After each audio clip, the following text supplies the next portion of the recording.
स्वागत है आपका। मेरे को पेशाब बहुत आता है।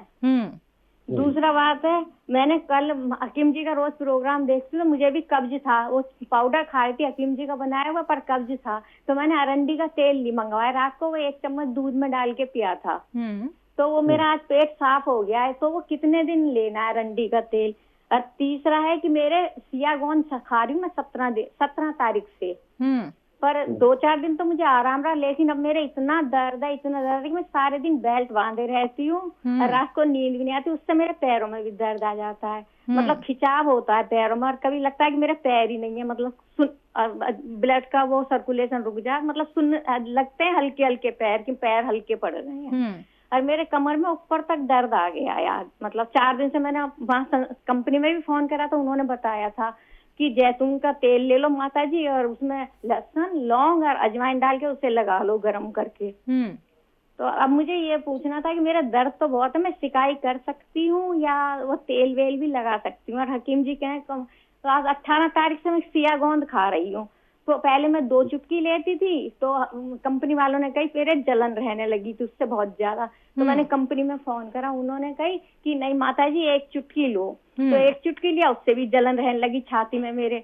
तो फिर मैंने कल है ना ऐसे ही ट्राई करा, हकीम जी की बात तो सुनती रहती हूँ, मैंने 1-2 चुटकी धनिया में 1 चुटकी सियागोंद मिला लिया। तो उससे मुझे कल जलन नहीं हुई छाती में। तो मुझे इसके सारे सवाल, और एक मेरे बेटे के लिए है, उसके ना गर्दन पे छोटे छोटे मस्से नहीं हो जाते, मतलब हो जाते हैं, कईयों के देखे हैं मैंने, वो हो रखे हैं उसके। ठीक है मैम।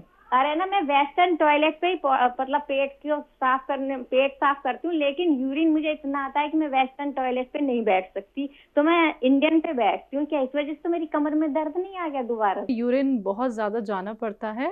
ये जो तिल होते ना, तिल, सफेद तिल, जिसकी तिल शक्री या गजक बनती है, ये बाजार में मिलते हैं। 1 चम्मच तिल खाइए, चबा के खूब चबा के खाइए, और उसमें 2 चुटकी खसखस के साथ चबा के खा लीजिए। ये परेशानी आपकी अच्छी होना मुमकिन है। अब वेस्टर्न का इस्तेमाल करिए, और ये दर्द इसी से आया है आपको, मैंने जो दवा बताया इसी से दर्द आया है। और दरअसल आपको लगता था कि आपके पैरों में दर्द है, लेकिन उसका जो सेंटर होता है वो कमर होती है, जहां पर आपके इस वक्त दर्द है। हिप से ऊपर जो डिस्क है ना, यहाँ सेंटर होता है। लगे हमें कहीं भी, किसी को घुटने में लगता है, किसी को पिंडली में, किसी को पैर में, किसी को थाइज में, लेकिन वो उसका सेंटर जो होता है कमर में है, तो वहां से निकल के ये वहां आ गया है। ये अच्छी बात है। 8 दिन अगर आपकी दवा को हुआ, 8-10 दिन हुए हैं, इन दिनों में ऐसा ही होता है। 5 दिन तक लगातार दर्द की दवाएं खाएं, एसिडिटी की दवाएं खाएं, 5 दिन तक लगातार, इस दवा को भी ना छोड़ें। ये सब मेरे बताए हुए नुस्खे से ही हो रहा है। 5 दिन अगर आपने दर्द की दवा भी साथ में ली तो फिर कभी नहीं होता, ऐसा मेरा तजुर्बा है। और वेस्टर्न टॉयलेट ही इस्तेमाल करना है। अब वेस्टर्न टॉयलेट घर में हो और हम देसी टॉयलेट इस्तेमाल करें तो बात तो वही हो गई। तो आप बिल्कुल ना करें जब तक आपका इलाज चल रहा है। बाद में आप ठीक होने के बाद कुछ भी करें तो भरोसा करें। एक नुस्खा आपने लिया, अरंडी का तेल पिया जी, भगवान ने एक ही रात में फायदा कर दिया। इसका तरीका यह है कि या तो दर्द बढ़ता है या कम होता है। बढ़ गया है तो भी अच्छा है।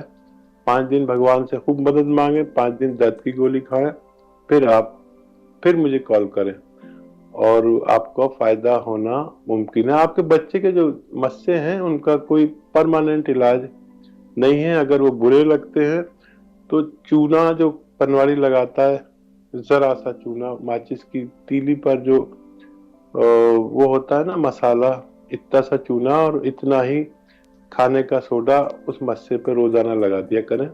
1 हफ्ते लगाएंगे तो मस्सा खुद ही मुरझा के सूख के जड़ जाता है, अगर जरूरी हो तो, वरना इससे कोई नुकसान नहीं होता।